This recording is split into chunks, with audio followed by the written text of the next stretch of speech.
기도하시고 찬양 드리겠습니다. 고마우신 하나님, 오늘도 우리가 펠로십 처치로 모이게 하시고 하나님 우리를 눈여겨보시고 이렇게 우리 예배를 기뻐 받아주심을 감사드립니다. 하나님 아버지, 우리가 이 시간 찬양과 경배를 올릴 때 천군천사 기뻐 받아주시고 악한 몸도 떠나게 도와주시고 우리 하나님의 성령의 충만함으로 우리가 하나님을 만나는 귀한 찬양의 시간, 예배의 시간이 되도록 축복하여 주시옵소서. 예수님의 이름으로 간절히 기도합니다. 주보에 있는 찬양 드리겠습니다.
제가 봉독해 드리겠습니다. 누가복음 7장 36절에서 50절.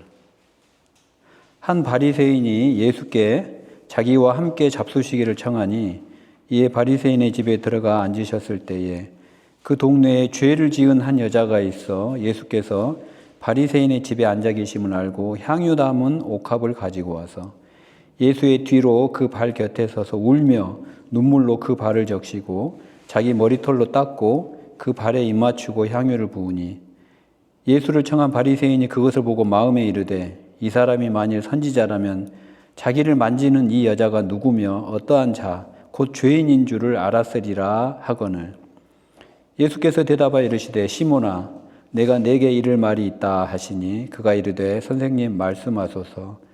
이르시되 빚주는 사람에게 빚진 자가 둘이 있어 하나는 500데나리온을 졌고 하나는 50데나리온을 졌는데 갚을 것이 없으므로 둘 다 탕감하여 주었으니 둘 중에 누가 그를 더 사랑하겠느냐. 시몬이 대답하여 이르되 내 생각에는 많이 탕감함을 받은 자니이다. 이르시되 내 판단이 옳다 하시고 그 여자를 돌아보시며 시몬에게 이르시되 이 여자를 보느냐.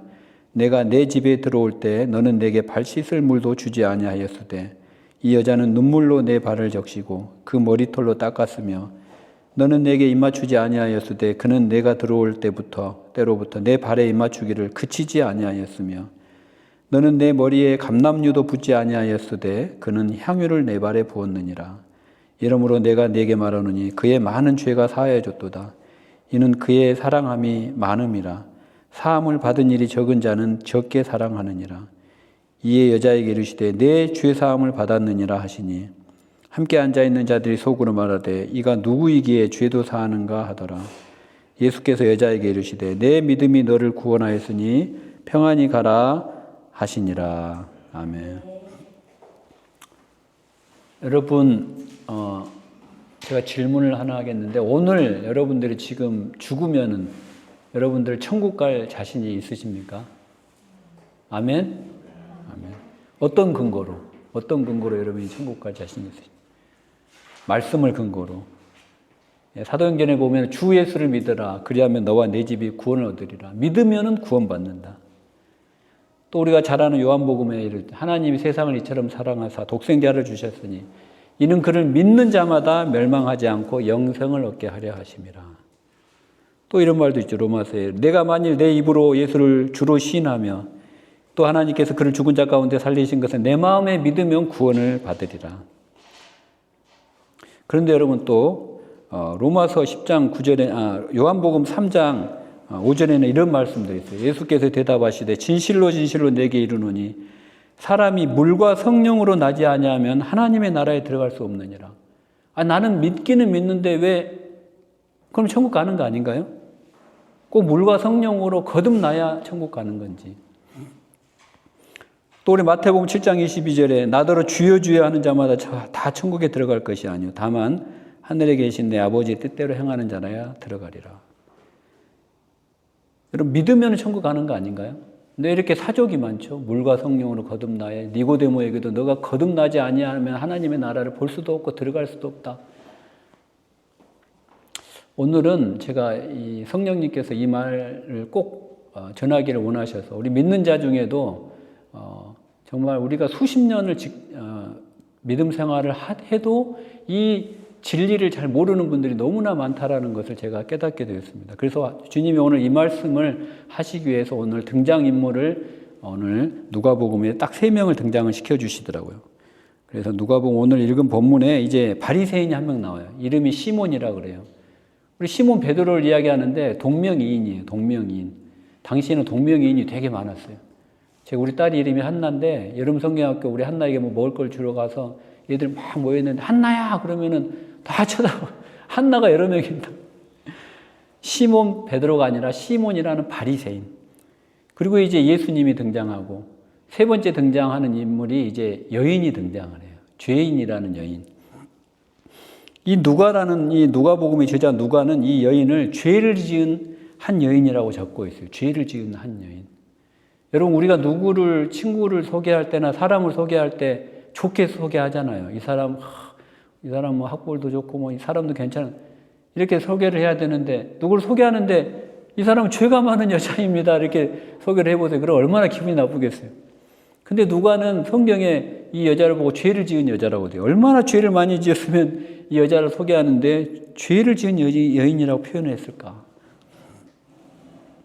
그런데 여러분, 이 당시에 정확하게 죄를 많이 지은이라는 수사어는 특별히 창기를 뜻합니다. 창기.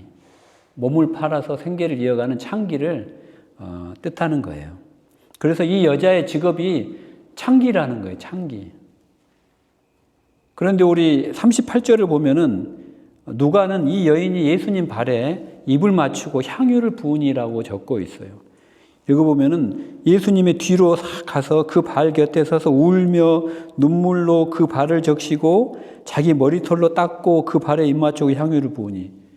이 누가는 의사죠, 의사. 의사라서 그런지 참 섬세하게 누가복음을 읽어보면은 마태, 마가복음하고는 틀리게 되게 섬세하게 적고 있어요. 직업이 의사라서 그래요.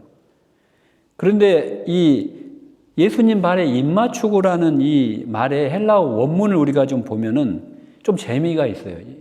좀 특이해요. 어떤 의미냐면은 예수님 발에 입 맞추고 이 말이 숨이 막히도록, 숨이 멎도록 입을 맞춘다는 뜻이에요. 그러니까 쉽게 말하면은 막 격렬하게 숨이 막힐 정도로 키스를 한다는 뜻이에요. 여러분, 숨이 막히도록 키스를 해본 적이 있습니까? 숨이 막히도록. 기억이 안 나시죠? 저는 있어요, 저는 제가 우리 캐나다를 자주 방문하는데 제가 캐나다를 방문하면 시차가 바뀌잖아요. 그러면은 새벽에 이제 잠이 일찍 깨거든요. 그러면은 우리 손자가 일어날 때까지 기다려요.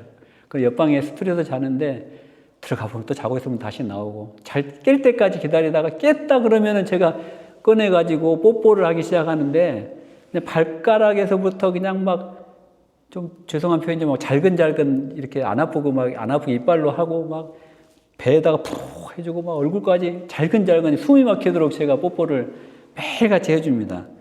이렇게 뽀뽀를 하는 게 오늘 그 죄가 많은 여인이 예수님 발에 향유를 붓고 뽀뽀하는 그 장면이에요. 그렇게 상상을 하셔야 돼요. 여러분, 그래서 근데 보통 처음 만난 사람에게 이렇게 숨이 막히도록 키스를 할 수는 없지요. 그래서 성경은 기록을 하고 있지는 않지만 이 여인은 이미 예수님을 경험했고 예수님의 그 은혜를 풍성하게 누렸던 여인이라고 추측을 합니다. 그런데 여러분, 그 39절에 예상이 되잖아요. 그 또 하나의 등장인물인 시몬이라는 바리새인의 반응이 싸해지는 거예요. 아니나 다를까 39절을 보면 바리새인이 속으로 정죄를 하고 있어요. 마음속으로 구시렁거리는 거예요. 아니, 예수님, 저 사람도 선지자라면 알 텐데 저 여자가 얼마나 죄가 많은 여인인 줄을 알 텐데 저 여자가 자기 발에 저렇게 격렬하게 키스를 하는 거를 그냥 놔두네. 저 사람이 도대체 어떤 사람이길래 하면서 이제 막 정죄를 하기 시작하는 거예요. 남자의 몸에 손을 대고 말이야. 그래서 예수님은 그 시몬 바리새인의 그 속마음을 아시고 이제 그 자기를 초대했던 시몬에게 한 예화를 들려주세요. 야, 시몬아, 들어봐라. 빚 주는 사람이 있는데 이 사람에게 2명이 빚을 졌어. 한 사람은 500데나리온을 빚을 졌고 한 사람은 이제 50데나리온을 빚을 졌는데 둘 다 이게 갚을 돈이 없단다. 그래서 이 전주가 이 빚을 탕감을 해줬어. 근데 네가 생각할 때는 이 둘 중에 누가 저 전주를 사랑하겠느냐 물어본 거예요. 그래서 이 시몬이라는 바리새인이 제 생각에는 돈을 많이 탕감받은 사람이 저 사람을 더 사랑하겠는데요 이야기하니까 그래, 네 잘하네, 네 판단이 옳도다. 예수님이 칭찬까지 해주셨어요.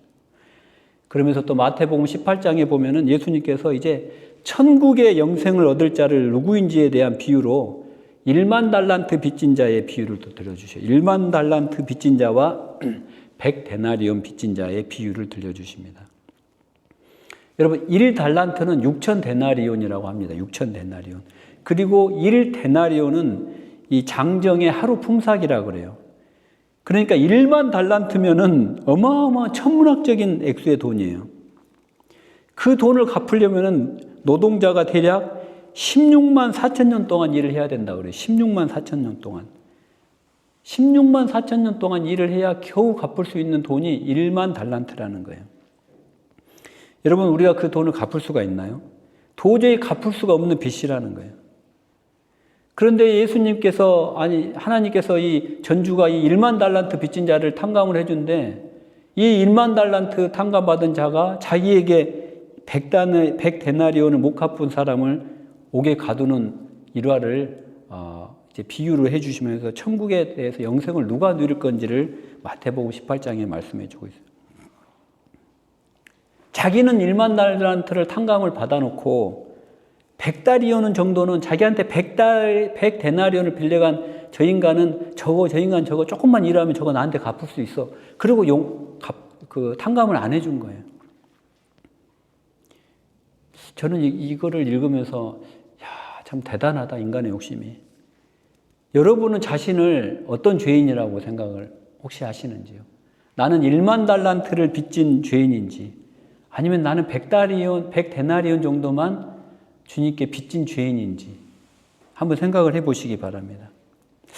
1만 달란트까지는 좀 거시기 하는데 100데나리온은 내가 노력을 하면 좀 갚을 수 있을 것 같지 않습니까, 여러분? 100데나리온 정도면. 1데나리온이 품삯 하루치니까 100일 정도 내가 노력을 하면 좀 갚을 수 있을 것 같아요. 우리는 여러분 신앙생활을 하면서 내가 조금만 더 노력을 하면은 내가 조금 더 거룩하게 살 수 있다. 내가 조금만 더 노력을 하면은 내가 저 사람보다는 조금 더 믿음 생활 잘하는 것 같고, 조금 더 경건하게 사는 것 같고, 도덕적으로 주님께 칭찬받을 것 같은 그런 착각 속에 신앙생활을 많이 해요. 내가 그래, 사람들에게 사기 안 치고, 헌금도 좀 열심히 하고, 11조도 하고, 감사헌금도 하고, 주일날 열심히 봉사도 하고, 성가대도 하고, 좀 그런 대로 남들이 볼 때 좀 신앙생활을 잘 하는 것 같고, 이렇게 하면은 좀 내가 죄에서 멀어지는 것 같고, 물론 이것도 필요하죠. 제가 이게 필요하지 않다라는 그런 말이 아닙니다. 그렇게 하지 못하는 사람들도 태반이에요. 근데 여러분 2000년 전에 바리새인도 그렇게 생각을 했다라는 거예요. 바리새인이 누굽니까? 여러분 예수님이 회칠한 무덤이라고, 독사의 자식이라고 그렇게 맹렬하게 비난을 했던 그 대상자가 바리새인인데, 우리가 바리새인이라고 하면은 욕을 하지만 실제 그 당시에는 바리새인이 얼마나 열심히 신앙생활을 했는지 몰라요. 근데 그 바리새인이 오늘 자기는 그렇게 열심히 살면서 이렇게 생각을 하는 거예요. 너희들 말이야, 나 정도만 좀 열심히 해봐, 이 더러운 것들아 하고 속으로 정죄하면서 살았다는 거예요. 그러면서 자기의 의의를 자랑을 했어요. 성경에 보면은 그들은 이제 길거리를 다닐 때 이렇게 다녔다고 그래요. 큰 도포자락을 크게 휘두르면서 문둥병자나 창녀나 세리들을 보게 되면은 이 도포자락으로 자기 얼굴을 가렸어요. 거룩한 척을. 나는 저거 악한 것들 보지도 말아야지. 부정타. 그들은 외모와 행위로는 거룩한 척을 했지만 그들의 마음속은 악독과 위선으로 가득 차 있었어요. 그래서 예수님이 그들을 책망하신 거예요. 다시 말하면 바리새인은 인간의 한 표상을 이야기를 하는 거예요. 인간이 자기의 의와 공로를 그럴싸하게 포장을 하는 거예요. 그걸 꾸미는 거예요. 그리고 자기의 그 치부를 가리는 거예요. 그것으로 자기의 속에 썩어져가는 그러한 냄새나는 것들을 자기의 도덕적인 행위로 어떻게든 가려보려고 한다는 거예요. 이것은 우리가 창세기에 보면은 아담과 하와가 선악과를 따먹고 범죄한 후에 눈이 밝아져서 너무 부끄러워서, 그들이 나체로 있는 게 그전에는 아무렇지도 않았는데 너무 부끄러워서 성경에 보면 스스로 무화과 나무 잎으로 이 옷을 만들어서 가려서 입었다라고 적고 있어요. 우리가 이런 인간의 행위와 노력으로 자기의 더러운 모습을 가리고자 하는 행위를 우리는 종교라고 합니다. 종교라고 하는 거예요. 자기의 근본 모습을 모르는 자들이 이 스스로 거룩한 척을 하며 자기의 선행과 공로를 엮어서 자기의 내면의 수치를 가리려고 하고 있어요. 그런 자들이 우리 기독교를 하나의 거대한 종교로 만들었다라는 것입니다. 거대한 종교. 여러분 1517년에 루터가 종교개혁을 일으켰을 때 인간의 마음은 부패할 대로 부패해서 조그만 선도 남아있지 않다라고 선포를 했어요. 어떠한 선도 남아있지 않다. 하나님이 없는 상태에서는, 우리가 내 마음에 하나님이 없는 상태에서 내가 가난한 사람을 100억을 도와주든 뭐 재벌이 죽기 전에 뭐 사회에 100억을 기부를 해가지고 수많은 기아 난민을 돕고 죽든 그것도 악하다는 거예요. 하나님이 마음이 없으면. 그걸 루터가 이야기하는 거예요. 그랬더니 에라스무스가 반박을 하죠. 에라스무스가 아니다.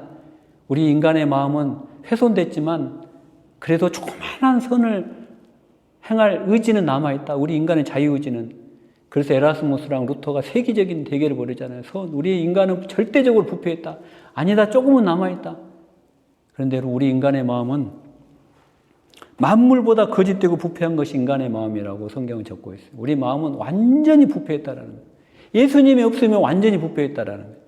예수님이 없는 상태에서 내가 행하는 어떠한 선도 악하다는 거예요. 여러분들이 이걸 이해가 잘 안 되실 텐데 이거를 이해를 하셔야지 오늘 죄 지은 여인이 향유옥합을 붓는 것을 이해를 하실 수가 있다는 거예요. 여러분이 스스로 만들어 입은 나뭇잎 옷을 벗어버려야 예수님이 가죽옷을 입혀주신다는 거예요. 창세기에 가죽옷을 입히는 장면이 창세기 3장에 나오는데 원시복음이라 그래요. 예수님께서 하나님께서 아담과 하와가 죄를 지었지만 그들이 불쌍히 여겨주시고 짐승을 잡아서 그 피를 흘리고 그 가죽을 벗겨서 가죽옷을 입혀주시고 장차 오실 예수 그리스도의 표상이에요. 우리가 나뭇잎 옷을 벗어버리고 가죽옷으로 주님이 가죽옷을 입혀주실 때 주님 나를 떠나소서 나는 구제불능이고 내 안에는 아무런 희망이 없습니다.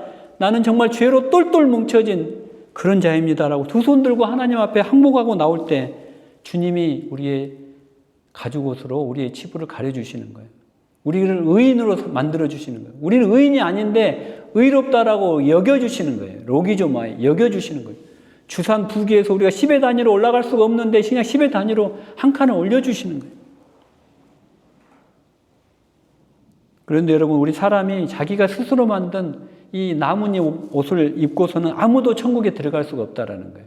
천국에 못 들어간다는 거예요. 그것으로는 자기 죄를 가릴 수가 없다라는 거예요.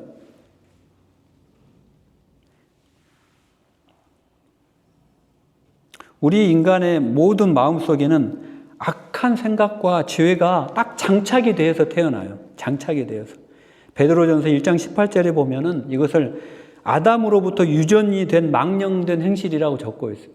우리 인간은 태어날 때 죄가 딱 장착이 돼서 태어난다는 거예요. 그런데 그거를 바리새인이 자기 공로로 힘으로 가리려고 하니 되겠냐는 거예요. 그냥 밖으로 줄줄줄줄 흘러나오는 거예요. 우리가 죄를 짓지 않으려고 노력을 하는 그런 의지는 필요하죠. 우리가 죄를 짓지 않으려고 피를 흘려가면서까지 싸워야 됩니다. 하지만 여러분 그걸 우리 의지로 죄를 다 짓지 않으려고 했을 때 그게 짓지 않아집니까 여러분? 우리의 죄가 눈꽃처럼 휘어지냐고요. 절대 그렇게 되지 않는다는. 주님이 우리를 가죽옷을 입혀주시기 전에는 우리의 마음의 죄는 절대로 가려질 수가 없다라는 사실이에요. 자기가 의로운 줄 아는 종교인들이 너무나 많아요. 자기가 선한 줄 아는 현대판 바리새인들이 이 사람들은 바울의 이신칭의만을 붙잡고 있어요. 아까도 제가 이신칭의 교리는 너무나 소중한 교리예요. 너무나 소중한 교리. 오직 믿음으로 우리는 구원받는다. 근데 여러분 이것만을 붙잡고 있다가 나의 행실, 내 안에 물과 성령으로 거듭나지 아니하는 예수님과 연합되지 아니하는 상태에서 그냥 이 버벌로만 말로만 난 예수님 믿어요. 그러니까 난 천국 가죠. 이게 아니라는 거예요. 바울이 당시에 이신칭의를 주장했던 거는 당시에 유대인들이 하도 자기 행위로 구원받는다고 하니까 할례를 받아야 돼. 모세의 율법을 다 지켜야지 구원을 받아. 그래서 태어나면서부터 할례를 지키고 모세의 율법을 달달달 외워서 그 율법대로 살지 않으면 정죄하고 그 율법에서 조금만 탈락을 하면 구원에서 멀어지는 것처럼 가르치기 때문에 그런 거짓 복음에 바울이 그런 걸 초대교회에서 따르는 이단들이 생겨났기 때문에 바울이 이신칭의를 이야기를 했던 거예요. 성경은 물과 피로 거듭나지 아니하면 하나님의 나라에 들어갈 수가 없다라고 해요. 믿음으로 구원받는 건 맞아요. 우리 행위로는 절대로 구원받을 수 없어요. 지금도 그러나 카톨릭은 아직도 행위로 구원받는다라고 하고 있어요. 그래서 우리가 연옥에 떨어져서 우리 남은 친척들이, 가족들이 열심히 헌금을 하고 땡그랑 돈을 내고 열심히 기도를 하면은, 착한 일을 하면은 죽어서 연옥에 가 있는 우리 친척이나 부모님들이 조금 빨리 천국으로 일찍 옮겨진다고 그런 거짓 복음을 지금도 가르치고 있어요. 그러나 그렇지 않다는, 구원은 단번의 사건이에요. 우리가 물과 피로 거듭나는 순간 예수님께서는 우리를 의롭다고 칭하여 주시고, 그 동시에 우리는 하나님의 아들로 양자됨을 택함을 받고, 그 다음에 우리는 성화의 길을 걸어가고, 우리는 하나님과 연합이 되어서 예수님이 내 대신 살아가시는 거예요. 그걸 믿을 때 구원받는다라는 거예요. 칭의가 단독 사건이 아니라는 거예요. 칭의되는 순간 여러분 죄와 허물로 죽었던 여러분들의 옛사람은 죽어버렸어요. 여러분들 옛사람은 예수님을 믿는 순간 죽어버리는 거예요. 그리고 그 순간 성령님이 여러분들의 마음속에 들어오시는 거예요. 그리고 삼위일체 예수님이 여러분과 연합하신다는 거예요. 연합. 그리고 이제부터는 여러분들을 대신해서 주님이 살게 되신다는 거예요. 이제는 여러분들 대신에 주님이 사시는 거예요. 그래서 여러분들은 더 이상 죄인이 아니라는 거예요. 우리는 주님의 의로 덧입혀진 의인이 되는 거예요. 그래서 여러분 누구든지 그리스도 안에 있으면 새로운 피조물이라고 그랬어요. 갈라디아서 2장 20절에 내가 그리스도와 함께 십자가에 못 박혔나니 그런즉 이제는 내가 산 것이 아니요 오직 내 안에 그리스도께서 사신 것이라고 그랬어요. 여러분들이 예수님을 믿는 순간 여러분들의 옛사람은 죽어버렸어요. 그리고 예수님이 여러분을 대신해서 사시는 거예요. 그러니까 자꾸 여러분 나는 죄인입니다. 죄인입니다. 나는 죽을 수밖에 없는 죄인입니다. 라고 이야기를 하면은 천국에 법적으로는 못 들어간다니까요. 기독 죄인이 되는 거예요. 기독 죄인. 물론 여러분들이 나는 죄인입니다. 나는 죄인이었죠. 과거에.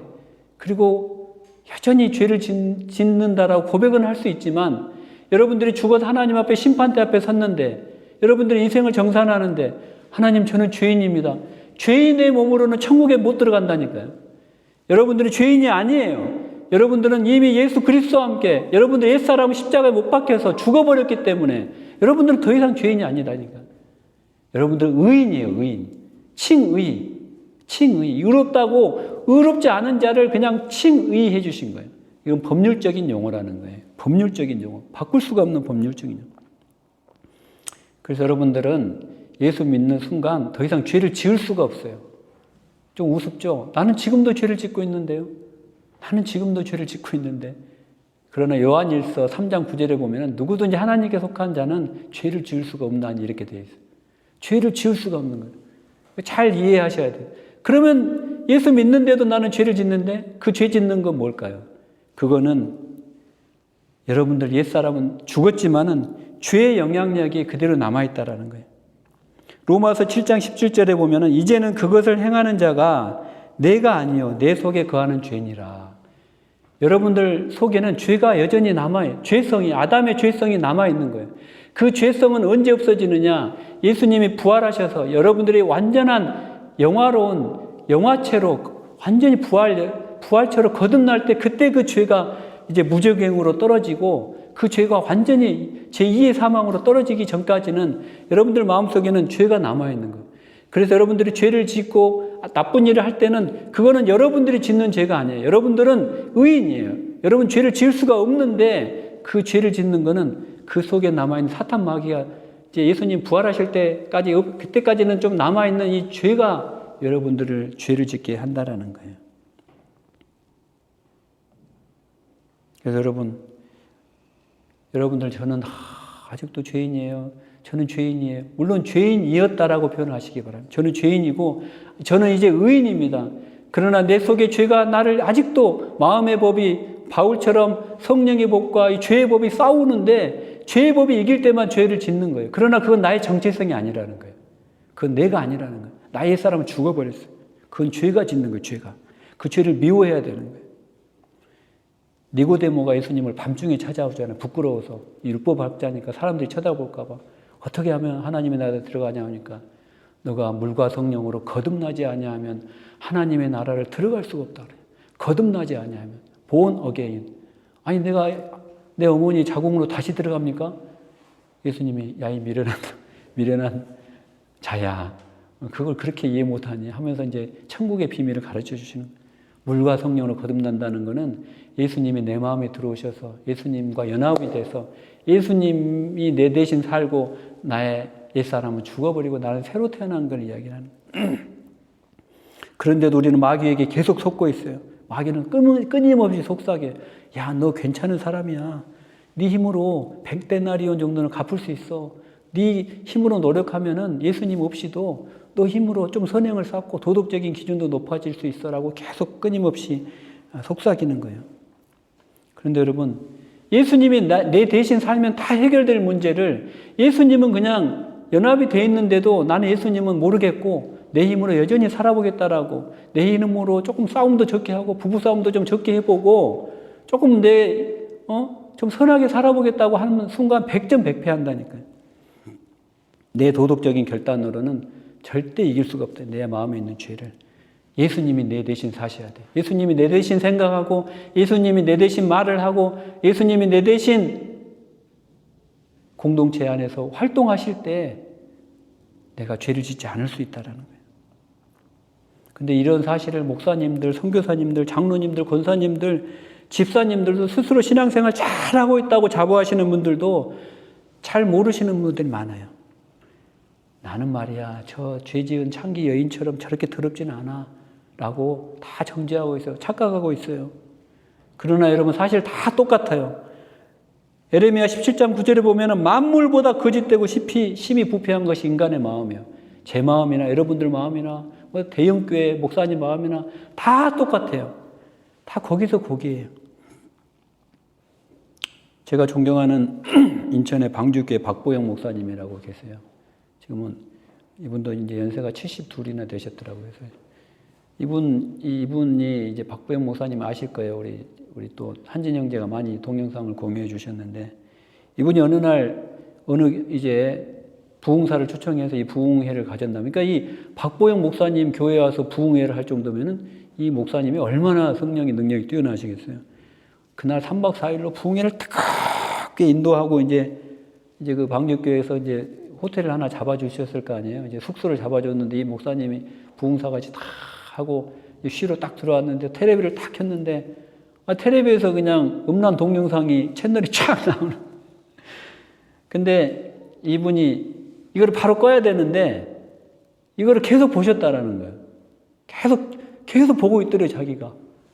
그래서 이게 너무 마음에 찔려서 어느 기회를 보다가 10몇 년이 지난 후에 박보영 목사님 우연히 만날 기회가 있는데 그날 자기가 그 고백을 하더래요. 목사님, 제가 그 영상을, 그 채널을 다른 채널로 돌리지 못하고 끝까지 본 죄인입니다라고 고백을 했다 그래요.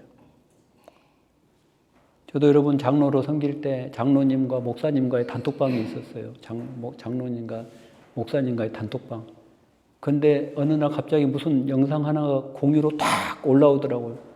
이게 뭐지 하고 딱 링크를 눌렀더니 완전히 음란한 동영상이 그냥 플레이가 되는 거예요. 후다다닥 이걸 어느 분이 잘못 올리신 거예요. 잘못 올리신 거예요. 그래서 제가 그 다음 주에 이제 그 교회를 갔는데 그분을 볼 때마다 정죄가 되는 거예요. 아니, 저 인간 말이야. 저 인간이 저런 직분을 갖고 있다고 말이야 하면서 막 계속 정죄가 되는 거예요. 근데 여러분, 저도 똑같다라는 거예요. 우리 인간의 마음은 다 똑같다라는 거예요. 그 버튼을 잘못 눌렀을 뿐이지 그 장로님은 똑같다라는 거예요.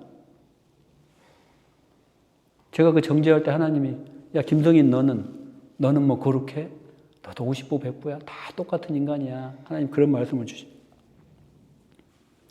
또 어느 목사님이 나는 죄를 한번 안 지어봐야지 하고 자기 의지로 한번 테스트를 해봤다 그래요. 그래서 아침에 일어나면서부터 절대로 죄를 나는 이제 오늘 잠잘 때까지 죄를 짓지 말아야지 하고 죄를 안 지어보려고 아침에 이제 와이프가 막 잔소리를 하는데도 또 참고 막 꾹 참고 이제 하루를 잘 지났어. 퇴근 무렵에 딱 차를 몰고 가는데 어떤 인간이 쫙 새치기라 도는데 이런 욕이 그냥 팍 나. 오 주여. 마지막에 죄를 지었다라는 거예요. 인간의 마음은요, 여러분, 죄를 지을 수밖에 없어요. 그게 심히 부패한 마음이에요. 그게 마귀가 우리 마음에 여전히 남아있는 그 죄성이라는 거예요, 여러분.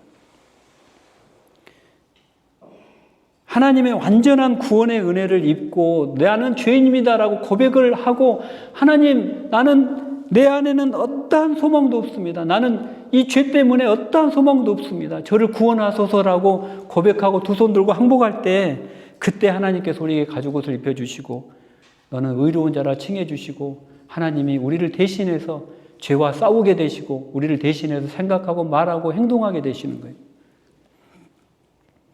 우리 기독교인들은 자기는 95% 거룩하기 때문에 부족한 5%만 채우면은 하나님의 합격을 얻을 수 있다는 착각 속에 살고 있다는 거예요. 그러나 여러분 기억하시기 바랍니다. 주님 앞에서 주님 저는 지옥에 갈 죄인입니다. 저는 1만 달란트 빚진 자입니다.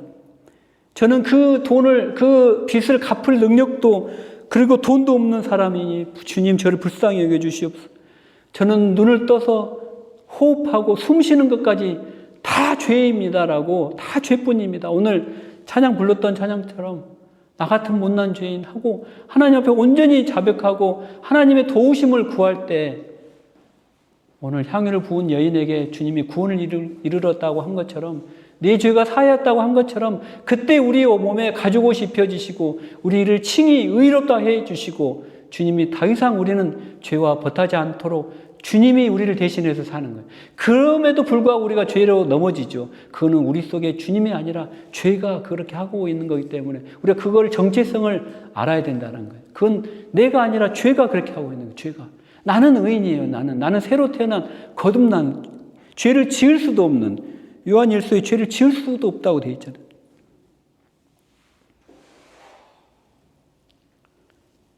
오늘 이 창기 여인이 숨이 막히도록 예수님께 키스를 하고 예수님의 발에 격렬하게 입을 맞추는 그 감동이 어디에서 나왔겠어요? 이 여인은 자기의 죄를 주님 앞에 다 고백한 거예요. 다 낱낱이 까발린 거예요. 창기면은 뭐 더 이상 할 말이 있습니까? 창기라고 내가 창기로 지금까지 먹고 살았는데 그거를 예수님이 다 아는데 지난주에 제가 설교할 때 레이라고 하는 마태가 있었잖아요. 레이라고 하는 마태. 마태도 직업이 세리였잖아요. 세리. 당시에 세리 창기는 인간 취급을 하지 않았던 그런 직업이었는데 마태복음을 마태가 썼잖아요.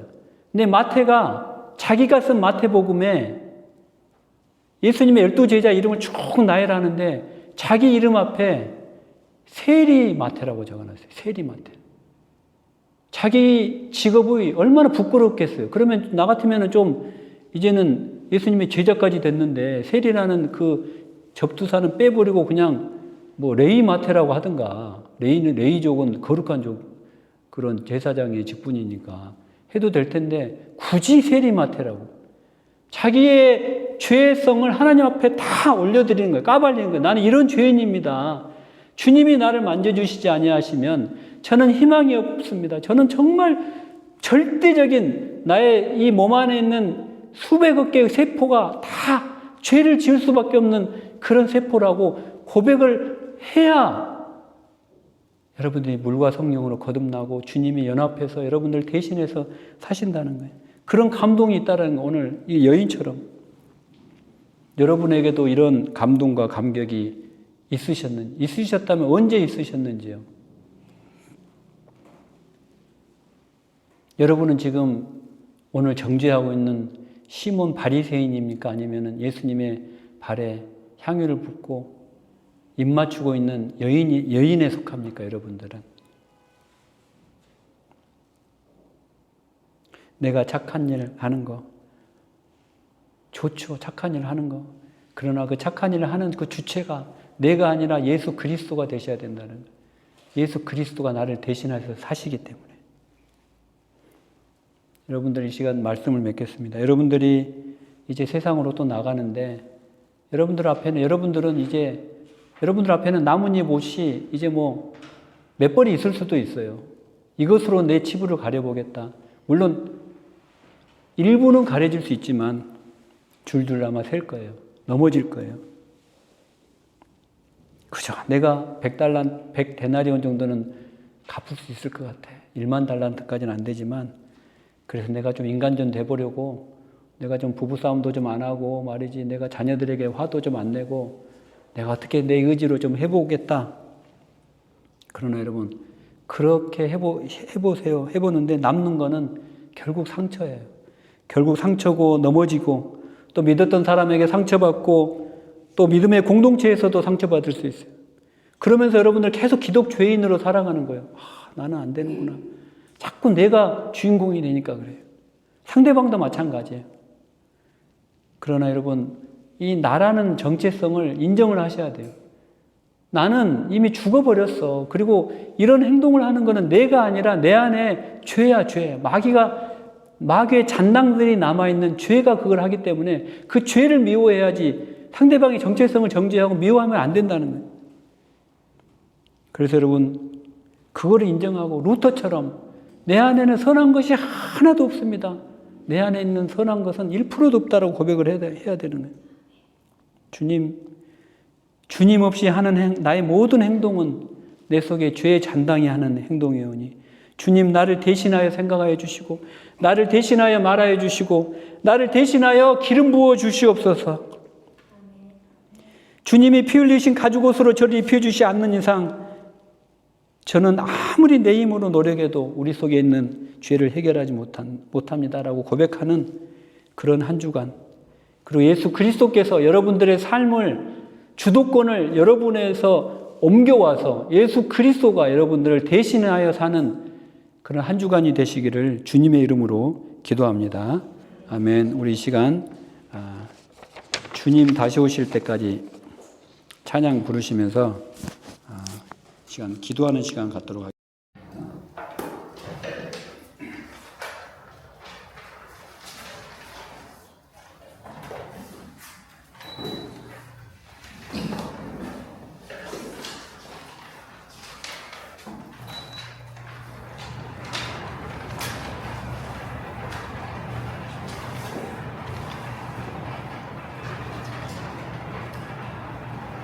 여러분들이 주님과 연합하여 주님이 여러분들을 대신해서 여러분들의 남은 인생을 하나님 앞에 설 때까지 살아갈 때, 그 하나님을 배울 때 하나님의 맨발로 뛰쳐나와서 수고했다, 믿음의 길을 걸어왔구나 하고 다시 여러분들 안아주시고 할렐루야.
하나님